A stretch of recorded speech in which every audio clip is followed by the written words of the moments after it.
Good morning, folks. Welcome to an Oz Cyclone Chasers Queensland Daily Weather Up today, the 16th of Jan 2023. My name's Chris Nitzo. This update brought to you by our major sponsor, TownsvilleSheds.com. Check them out if you're in the market for a shed-safe, accredited shed. We have a monsoonal flow of northwesterlies coming through into the Cape York Peninsula region, linking up with a monsoon trough from Townsville off the coastline. Inland, we have a different type of surface trough located between Townsville and Mount Isa, or just to the north of that region. North of that trough line, we've got significant monsoonal activity, showers, thunderstorms, and potential for locally heavy falls. South of that, we have a convergent flow in the northeasterly to east-southeasterly flow pattern in through this section of coastline between St. Lawrence and Bowen. We also have a weak embedded low pressure system inside the monsoon trough on the coastline around Bowen. We can see the deep layer steering flow coming in from the northwest, making up the monsoon trough side of things. Notice that the trough inland, not quite monsoonal. Those northwesterlies aren't coming from across the equator, which doesn't make it a monsoon, but certainly on the coast it's monsoonal, and pushing offshore it's monsoonal. And we can see the telltale signs in the upper level atmosphere showing that it's very clearly a monsoon trough once we get onto the coastline and beyond. Seen very heavy rainfalls overnight and yesterday afternoon into this morning. We've seen falls up around 250 to 300 millimetres to the just to the east and southeast of Ayr. We've seen falls in the 300 plus millimetre range, with Jubilee Pocket topping the state with 392 there right on the Whitsundays coastline. But many of the Whitsundays regions inland of the Whitsundays coast have seen falls in the 2 to 300 millimetre range. Mackay's been spared some of the worst of it so far, just 70 to 90 millimetres, just 70 to 90 millimetres there, but we have had some good falls across the ranges to the west of Mackay. Falls up over 200 millimetres have been recorded there as well.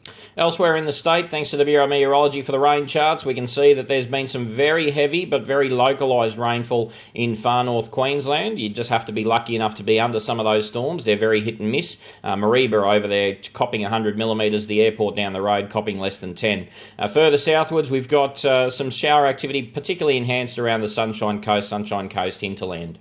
Right, over the course of the next 24 hours, using the Meteorologics modelling here from the UK Met, we can see that we've got extended areas of 100 plus millimetres expected over the next 24 hours between around about the Bowen region down through all the way to about St. Lawrence, and potentially on the exposed coastline out around Yeppoon to St. Lawrence. We could see some pretty heavy falls as well. Notice that some of those heavy falls are extending inland to the east coast hinterland areas of central Queensland as well, and the potential it does exist there to see some very heavy rainfall if we develop another one of those little rotational maximums. You can see the models not really agreeing on exactly where the heaviest falls are going to be, but overall we're pretty confident that this area between the Whitsundays and St. Lawrence will see quite a lot of heavy rain over the next 24 hours. Just a little bit of doubt about how far northwest that area of heavy rain extends. Further northwards, we see widespread showers and thunderstorms. Once again, very hit and miss activity as we push up towards Townsville and beyond further to the north. And notice here quite a bit of rainfall extending inland across central Queensland, as well as quite an enhancement of shower activity down around the Sunshine Coast and the Wide Bay Burnett district as well. There is an end in sight to the heavy rain though, which is thankful for a lot of this area in central Queensland. As this trough shifts southwards today, it's going to shift back to the north tomorrow, but as it starts to shift back to the north, it will start to weaken. Rainfall in the 24 hours between Tuesday and Wednesday, you can see generally slightly less than it is today, and starting to shift back to the north, particularly north of Mackay as we progress into tomorrow, and particularly focusing, unfortunately, back onto the Central Coast with Sundays. But as I say, the good news there tomorrow, after about lunchtime, is that we are expecting to see a gradual decrease in intensity of rainfall. The only thing that could put a spanner in the works is the potential development of a weak low on the coastline around the Bowen to Whitsundays area. If that happens, then this will be delayed. This decrease in rain will be delayed into this region until probably Tuesday night, Wednesday morning. So that's another 12 hours of heavy rain in that same area. So that's the part that we're not real sure of in the forecast. And then we can see Wednesday's rainfall, so 10 a.m. Wednesday to 10 a.m. Thursday, you can see significantly decreasing rain. It's all finding up around the Mackay Whitsundays, just a few isolated showers left in the southeasterly stream. And you can see just an enhancement of some shower activity on the north tropical coast as the southeasterlies begin to take over. So that's where we are over the next few days. That's what we're expecting over the next few days across Queensland. and in particular across the area of interest, which is that area between Townsville and St. Lawrence.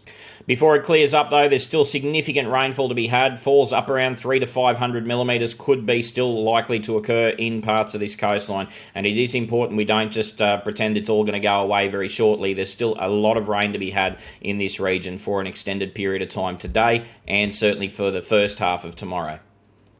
With regards to winds, you probably shouldn't be on the water if you're on central Queensland. That's a bit of a no-brainer. But the idea is that those southeasterly winds will continue to be maintained, gusting up to 25 to 35 knots at times south of the monsoon trough. And you will see northwesterly winds quite around about that, gusting up to around about that 15-20 knots range across the Cape York Peninsula and in offshore far north Queensland waters. Obviously, the expectation of the possible development of any type of low-pressure system or circulation near the coastline could enhance and exacerbate those winds significantly. So once again, just don't be out on the water. You save yourself a lot of hassle.